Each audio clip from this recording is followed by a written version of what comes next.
وصلي على رسوله الكريم. أما بعد، فأعوذ بالله من الشيطان الرجيم. بسم الله الرحمن الرحيم. يرفع الله الذين آمنوا منكم والذين أوتوا العلم الدرجات.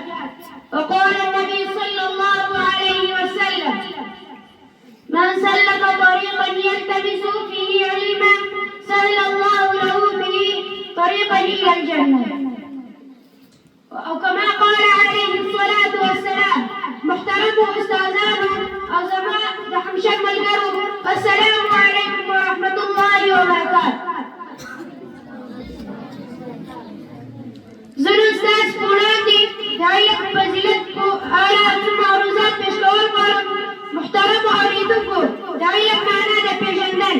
لهذا العلماء فقهاء قديك فاكر شفهاء مسلمان دفع علم إسلام الفرد شلهمكم زي عسرة حلال أو حرام فاك مدار منسكي تبيك أبلغ ولا شيء.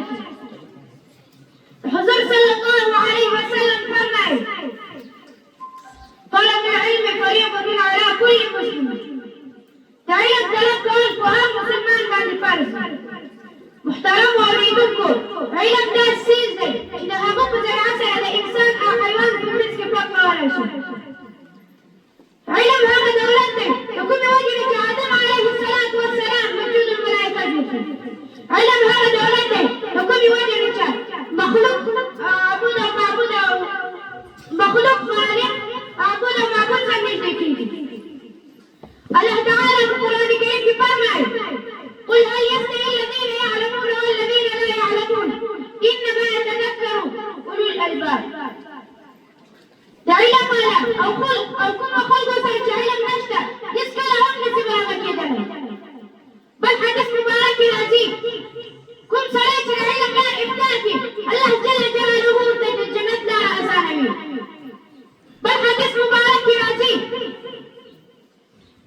دعاني فزلت فعبادة كون جمال بداسي داي لقد استموي فزلت شكرمان أسطورة باندي دهزرة علي فرمان داي رضينا قسمة جبار فينا لنا علم ولي في غير ماله. موت الله جل جلاله قدور كل شبي تقديما دراسيه شزمو دبار علم أدي جاملين دبار مال قائد. يا شيخ سعيد قال لي برود عن العلم هي استواء كلمة وصارت بدار القرار. لا شد علم لمن في دولسة زكت علم متى تنتهي فأخيك بشمد هذا الله جل جلاله